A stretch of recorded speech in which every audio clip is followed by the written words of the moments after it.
huge, enormous news in the NFL today, and that is regarding Maxx Crosby. Maxx Crosby has agreed to a 3-year, $106.5 million extension that includes $91.5 million guaranteed, making him the highest paid non-quarterback in NFL history. Crazy. That is remarkable. For the third time in 4 years, the Raiders addressing the contract of their cornerstone player, cementing the relationship that the Raiders have with Crosby for the foreseeable future. Any hopes that Lions fans had of getting Maxx Crosby are over. I didn't really believe he would ever come here. Yeah, same. I didn't think he was. Would have been nice, the Eastern Michigan guy returning home. We just want anybody. Let's face it.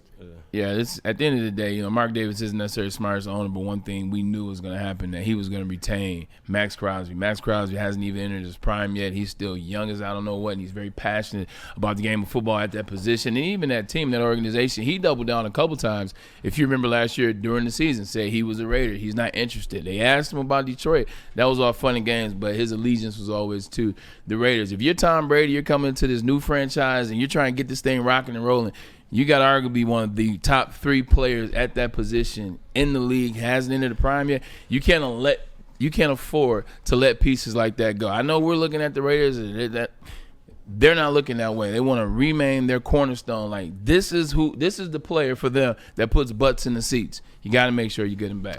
Let me just say this. Maxx Crosby will be 28 years old when the season starts. Yeah.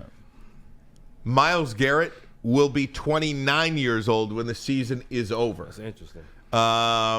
In December, at the end of December, he turns 30. So these guys are about a year apart. Yeah. And both equally as dominant on the field, I think, anyway. You talking about the money point for the Detroit Lions, like whatever position? Well, I'm just saying Garrett and Crosby kind of at equal parts in their career. I mean, there's 1 year that separates them. I'm not sure if that makes a huge difference when you're in your 20s, essentially, even if it's the tail end of your 20s. So let's just say, if this is the deal Crosby gets, what will Myles Garrett demand in any renegotiation with any team? And obviously, what does that mean for Aiden Hutchinson? Not only what does it mean for Hutchinson, Maz, but what does it mean for everybody else that they can sign? Because you ain't getting no hometown deals with Hutchinson. He's going to be up there. If not 2, he's going to be 3. He'll be the third at the very least. Very least. He'll be the 3rd highest paid defensive player in the history of football. I don't know about that. I think it. You always tell me it's about what an organization or a franchise or somebody is willing to pay you. I think in a situation with Maxx Crosby, the Raiders felt like they didn't have any leverage. Excuse me. They had to pay the best guy on their team, a guy that's in his prime, and a guy that's at that position. That's just what it costs. Excuse me. That's what they chose to pay him. That's not what you got to pay Myles Garrett. That's not necessarily what Myles Garrett is going to want. Is Myles Garrett going to say, I just want to win? Like, has Myles Garrett had 8 years of losing and saw what losing felt like? And now it's like, you know what? Maybe I don't need more than Maxx Crosby, but I need something close to it, damn it. Yep, and he probably priced out. Yeah. They probably priced out the Lions with that deal. And, Garrett was going to get his money. And the team that would pay him would probably be the Eagles, because they'll move people around. We already talked about it. Mm-hmm. They've got about 4 or 5 guys they can move around, get rid of, move, trade, to get this guy. Someone's going to get him. He's not going to be with the Browns when the season starts. I'm telling you right now. He's going somewhere. It would be great if he came here. I doubt it. But maybe the fallout from whatever the Eagles give up, maybe we could start signing some of those players. Look, I'd love to have Myles Garrett here, but he's probably priced out of our range. It's just not the way this team has played so far since Brad Holmes has come here. Even though they're dealing with hundreds of millions, Maz and Ryan, doesn't it seem like the Lions are the mom and pop store, and the Eagles are the big corporation, the big pharma, that's or a fact. big Target? Feels like that right now. 100, right now. That's what it feels like. It feels like that's because they have a lot of players to pay. It's because they good players. Yeah, players that got them through 2021, 2022, got them to 23, got them to 24, and now you want to have that loyalty. But loyalty can only get you so much, you know, and you got to frame it in the sense of, look, we appreciate you for doing business. We appreciate everything you gave us, but look, man, we got to go in a different way. The goal is to achieve a title. The goal is to bring the Lombardi Trophy. I didn't mean to call them cheap. I just mean to call them, like you said, they're a mom and pop shop compared to the other teams. They don't do business the way other teams do. You know, the only thing about that, though, Maz, is, you know, and I know Neil is a big cap guy. Neil knows all the numbers on the cap, okay? Cap doesn't exist. You watch Big D Energy. Neil knows everything about the cap. I don't care about the cap. Right. That's me. Because there are so many things you can do to free up money. Just yesterday, Dak Prescott renegotiated his deal or reworked his deal to free up $36 million. That's wild. That just by a contract reworking freed up $36 million on their cap. So I'm not one of these guys. If you are creative enough, you will be able to sign and re-sign whoever you want to re-sign. Yeah. The cap is fake. It just is. Can I say something, Maz? And this is just me. When we paid Jared Goff $53 a year, everyone in here said it was a little bit much. I said it's the going rate. This is a little bit over the going rate. I feel as though Jared Goff has to be one of the players for the Lions. When the time comes and they come to you, you need to rework your deal. Like, if you want to get best, if you want to win, if you guys want to keep talking about, well, with quarterbacks and people do to make money, Jared, you got to rework your deal. $53 million a year, like, this is a quarterback that I feel rework your deal and allow some cap space if they need it or when they need it, because they're going to need it. I believe anyone on this team would rework their deal. I agree. To free up money. But I'm for telling you, guys. the person that I need to rework the deal, I need it to be him. I know. Yeah. I just don't think, you know, guys are yapping at me because I called them cheap. I took it back, guys. Relax. Even before I looked at your comments, I took back the word cheap. But they're a mom and pop shop compared to other teams out there. Yes, they're drafting good players. So you have to pay good players to keep. I'm just saying, those players got you as far as you've gotten. Can they take you to the next step? Or do you have to go out and get that monster to put you over the top? I believe they are one player away. That's all I'm saying. I'd give up 2-3 years of draft picks, high draft picks, to get to the Super Bowl. Just to get to the Super Bowl. How about that? Not even to win it. Maz, would you be okay if obviously they're not going to get Maxx Crosby, probably won't get Myles Garrett. Trey Hendrickson is the name that I throw out there because of how cheap the Cincinnati Bengals are. If this can't happen, if you can't get one of these sack leaders that are getting 17 and a half, 18, whatever it is, would you be happy with adding more bodies? So now you bring in a Chase Young, or you bring in a Khalil Mack, or you bring in Zadarius Smith, or you add, who's one that you and I were talking about earlier, Bosa, who, and he gets hurt a lot, but his name came up. Would you be happy with paying 2 guys and just having more bodies if you can't get inset one player that counts as? Yes, I would. Yeah. I don't think – well, they're not going to sit as they are. They're not. True, very and, true. Ryan, you could bring it up. Starting Monday at midnight is when the circus starts. Right. So you can bring it. I wrote all the players down here on the front page. I got it. And we can go over. These are the 10 free agents that Tim Twentyman thinks the Lions should concentrate on. JB put that together for us. Yeah, and there they are on your screen right there. If you're watching, you can see. We can read them as well. Let me say this, just a couple of guys on this list. Milton Williams, Darius Slay, a couple of these guys on the Philadelphia Eagles, just to mention what Philadelphia does. And, again, they seem like they're playing chess and everybody else is playing checkers a little bit. Howie Roseman. If you look at their Super Bowl defense, Milton Williams, Josh Sweat, James Bradbury, Darius Slay, 4 players on their defense. B. Graham. Gone. Graham, too. Brandon Graham, 5. Yep. Zach Bond, 6. He will re-sign with them. Bond will. Maybe. But 5 of those defensive players will not. Why will those 5 not? Well, Graham's going to retire. But because they're going to go get Myles Garrett. That's right. That is why. And forgive me, everybody on that list, and we'll get to that list in a second. Yeah. Forgive me for 1 second when I tell you, you could call me the biggest baby in the world, and I will accept that. But I feel like everybody else is getting better. Everybody else that matters is getting better. And the Lions are just kind of stuck in mud. And being stuck, if you're stuck, you're getting worse in the NFL. And I don't know what they're going to do. If they're going to add some depth players, if they hope pick 28 is going to be some crazy Pro Bowl type player. I don't know. It's just, I don't know what's going to happen, Braylon, but it's just a feeling I have right now that the world is going by and we're just sitting here stuck. You know what? I was starting to have that feeling when the Myles Garrett thing was going on, and we didn't know necessarily what was happening with the Lions. We didn't know how much they pursued Garrett. We don't know if they pursued Garrett. So when that was going on, that was the message we were having. I was like, yo, they got to get Myles Garrett. They blew it with Jalen Carter. I was having the conversations. I said, if anything, now you got to listen to Ryan Ermanni and play keep away.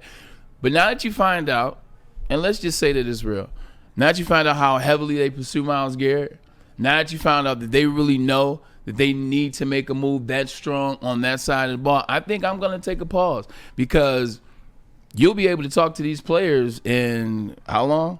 Like officially? Monday at midnight. Monday at midnight. Sunday night, midnight. Sunday now night, you'll be 12:01. Now you'll be able to talk to players. Now you'll be able to talk to the restricted free agent. Now you'll be able to like have a better understanding of who wants to move, who doesn't want to move, what teams want to move players. I think I'm in a space with the Lions now. I'm comfortable. I'm comfortable between now and the draft. I'm okay because I know that they value that position. I know that they realize they got to make a move because the window is closing regardless of what you want to say. So I'm comfortable. They have some time. Just as I said, the Eagles will likely re-sign Zach Bond.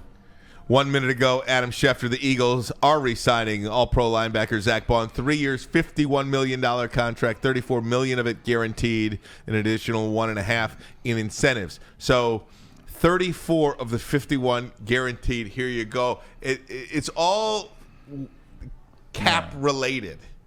You know, they just know how to do those numbers and fudge those numbers. It's like money laundering a little bit. They're money laundering over there in Philadelphia. Just a little bit of money. Howie Roseman is a genius. He is. He is. Brad Holmes is a very good GM, but he ain't Howie Roseman. No doubt. And again, if you How is he doing it for a long time now? So you learn. You learn what works for you. I'm pretty much. We need to go back and look at what Howie Roseman looked like his first 4, 5, 6, 7, 10 years on the job. Like now that he has his valued interest, he's understood where he can draft and where he can go make moves and when to release players. I think he's gotten good. That happens over time. There are parts of me that are Jesus Christ. There are parts of me that are completely reverting back. And I feel it happening inside me. There are parts of me that are reverting back to not SOL. Just we don't know. Just this uncertainty. This doubt about the direction of the Lions. Because again, I'm just waiting for Philly to drop the hammer with Myles Garrett. Right. I'm waiting for Chicago. Chicago's making moves. I think Chicago is the. We'll talk about that in a little bit. Chicago is definitely on the rise. Yeah, they are. You knew that was going to happen. No doubt. So we'll see what happens. And actually, I don't know if it's like this anymore. But remember back in the day when teams used to literally show up on the doorstep in the front porch at 12:01. Is it still like that? Do they still do that? Well, look what's happening. Guys are getting signed already. You're re-signing your own players. Right. You're able to re-sign you're able to re-sign your own players. And that's why I wasn't necessarily like tripping on the Detroit Lions and the moves right now. Like you look at the Eagles and it's all exciting. Oh my God, the Eagles. Well, the Eagles, all they really did was release the older players that were leaving anyway. We knew Bradbury was gone. We talked about D. Slade. Brandon Graham barely made it through the year. And then Milton Williams. He re-tore his tricep in the Super Bowl? In the Super Bowl, I did hear that. Wow. I did not hear that. Yeah. I did hear that. And then Milton Williams was a young defensive tackle who's going to get paid, who they just can't pay right now. So really all they did was pay Bond. So we gotta calm down. I know the move was made from the Commanders, Debo Samuel. Like this is where we give Brad Holmes some credit sometimes, is not making the right now move, not making the move that feels like it's a desperate move or a drastic move. So, yeah, other people are messing with their team right now, but the time will come and we'll take some time and we'll see. I think they're cooking up something. They didn't have Myles Garrett as a 1A, 1B, and 1C. You know, they definitely have a great B or C that they're cooking up. So, I'm going to dare I say it out loud, which bothers me, but I'm going to say it. I'm going to let Brad cook. Let Brad cook. Listen, man. If you ask me right now, he's cooking up something. If you ask me right now, are you excited for this upcoming Lions season? I can tell you, I'm not. Sounds crazy, right? That's a lie. No, I'm not, Bray. You're not I'm now. not. No, You're I not got now. mortally wounded in that Washington game. Mortally wounded. They That's where I gutted am. me. That's where I am. They gutted me. And I know they just ran out of bodies. I know that. And I know the coaches weren't on their A game that game. Okay, let's just say that. But I don't like what I'm seeing because I see everything else around us. I see the walls closing. I do. That's how I feel. Yes, that's how I see it. I see the walls closing. We had Ben Lieber on yesterday, our guy, Minnesota Vikings sideline guy. Played linebacker for a long time. He did. He gave us our flowers. Hey, until someone knocks you off, you're a guy. Which was cold. But I just don't. I don't believe him. I don't. I'm afraid. Yeah, I'm not even going to look at the chat. I look at it like this. I'm afraid that we're going to revert back to, okay, I'm not going to even say the words. I don't believe it. It's not a same old Lions situation at all. And I am not in any way, shape, or form describing that level of dismay. What I am concerned with is I feel like the Lions just let the best 2 possible years slip through their fingers that could possibly be their right for them. And yes, there is a recency bias attached to all of this. Yeah. The last thing these 2 eyes saw was a team that completely collapsed. And right now, the recency bias of everybody around us seemingly getting better without the Lions making any moves just yet anyway, that will change. That will probably change. I hope that will change. But and I'm not going to go as far as you are, Maz, and say that you're not excited about the season. I am excited about the season, but I am not as optimistic about being able to compete for a Super Bowl. I'm just not there yet. Yeah, and what's going to change that, and this is, look, injuries play a large part of that. Look, this isn't me giving you an excuse as injuries, but hear me out on this one. Like, you experience a level of injuries that nobody has ever experienced before. If you get half those guys, it's a different season. What the Lions are buying into and what will change, just look at what happened to the Eagles after they won the Super Bowl. Compare the Eagles when they lost the Super Bowl. Compare the Eagles when they lost the Super Bowl to the Lions when they lost the NFC Championship. The very next year, or last year, with the Eagles, or the year after that with the Eagles, I think they barely made the playoffs. But what happened that year? It was a ton of injuries. Quarterback was hurt. Offensive line was hurt. Receivers were hurt. You lost your coordinators. It took you a second to figure it out. Last year, nobody was making noise about the Eagles. They had one player, Saquon Barkley.